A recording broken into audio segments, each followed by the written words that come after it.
I was born and raised in a Muslim family. My parents are very devout Muslims. I spent the first 19 years of my life being around them, and we were encouraged to practice Islam.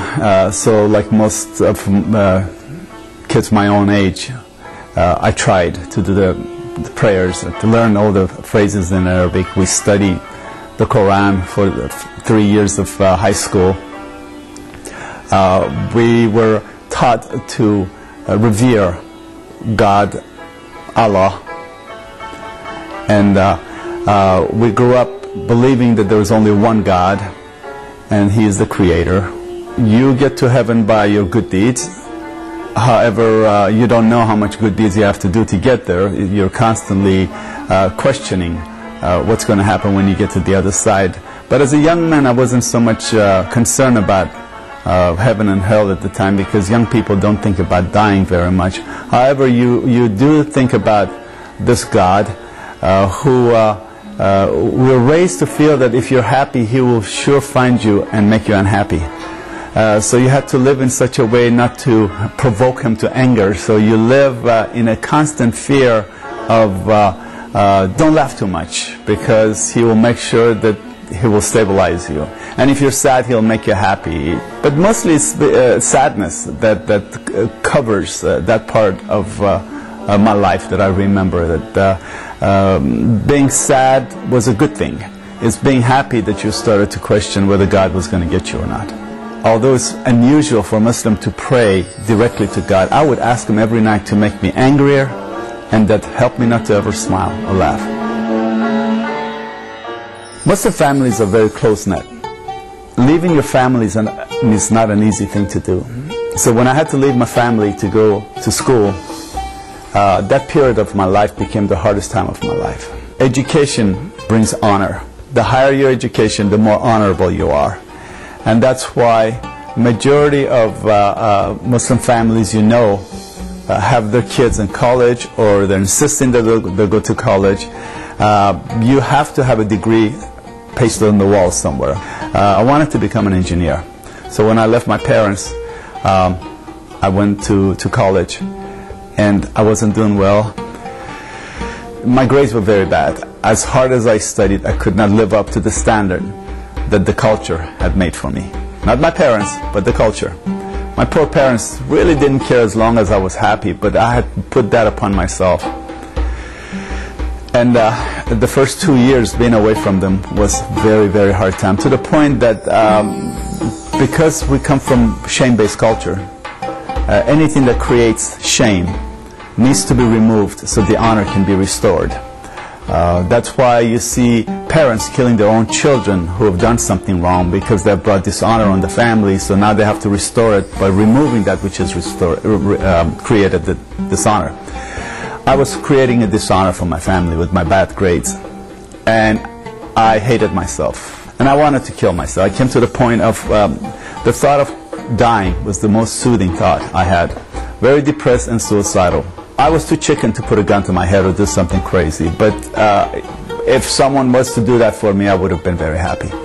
Right around this time, I ran into a group of people who were very much different than everyone else I had met up to that point of my life.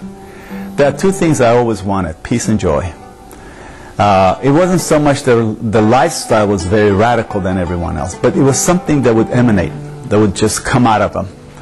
And when I asked them, when I approached them, why is it that you're different than the rest of the people that I know? They said, it's because we've decided to follow Jesus Christ.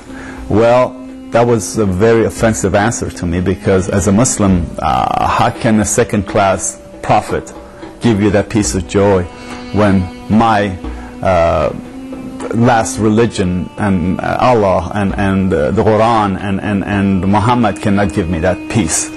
So I began to argue with them. But they never argued back with me. What they did instead, they loved me. They didn't know much about my background, so they allowed me to hang around with them. And I remember, as long as I was with them, I could feel the peace that was among them. But I would go home crying. This went on for a while, and until one of them invited me to their house one night for dinner. I had bought myself a motorcycle by that time, thinking that maybe I'll run into an accident and kill myself, and they wouldn't think that I deliberately did that. So I rode my bike for about 2 hours to get to that place, and when we sat down to eat, the father of the house blessed the food, prayed over the meal. I had never heard people pray. I don't even remember what he prayed, but it was that prayer that touched my heart. So after months of arguing with these people, on the way home, as I'm riding my motorcycle 80, 90 miles an hour, I began to have a conversation with God. Now, which God do you think I was conversing with? Of course, it was Allah. That was the only God I knew. And this is what I said. I said, God, I'm a Muslim, and I'm on the verge of wanting to kill myself. I know nothing about Christianity.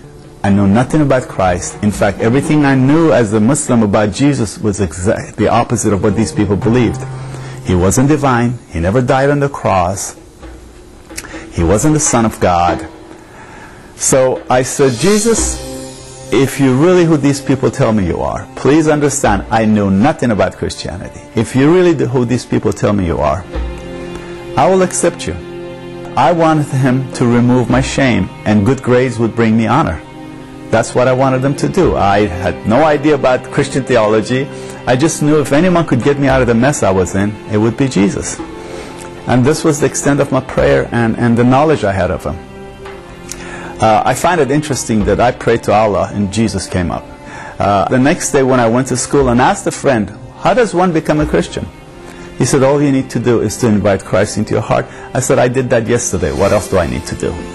As imperfect as my communication with God was, I believe he met me where I was.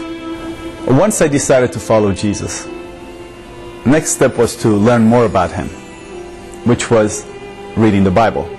So I began to read the Bible. Many of the phrases, many of the stories were strange to me. Nevertheless, I was very much intrigued by who Jesus was.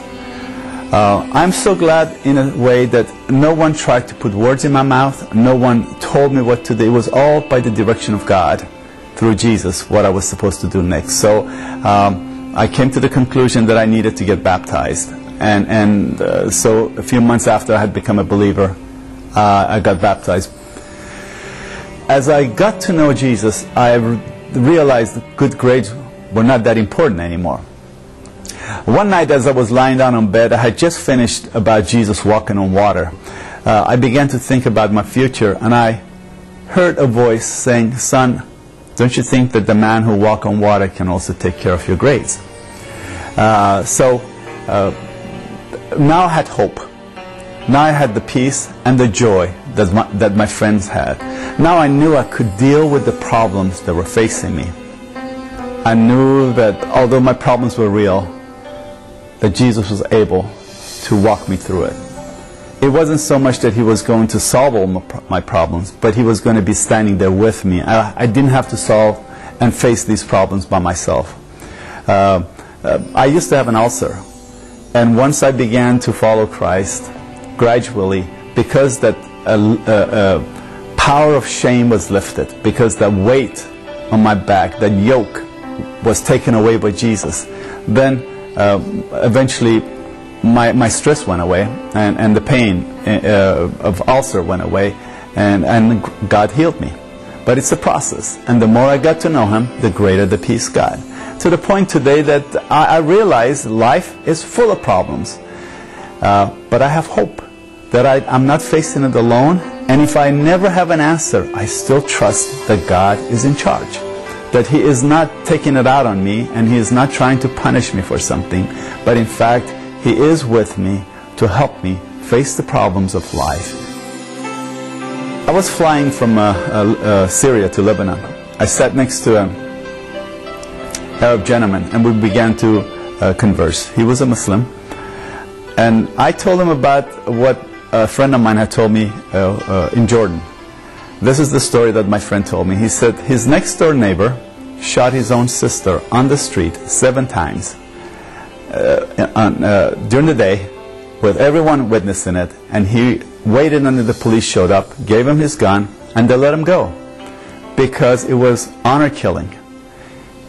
His sister was caught in adultery, and he had to remove that which had brought shame to the family. By killing her, he had restored the honor.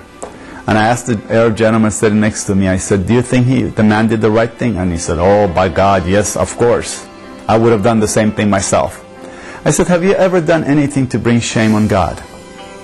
He thought a little bit, and being an honest man that he was, he said, yes, I have. I said, do you think God should destroy you to restore the honor to himself again? He said, yes. If it wasn't because of his mercy, yes, he should. I said, is it possible for him to put your shame on someone else and destroy him to bring his honor back?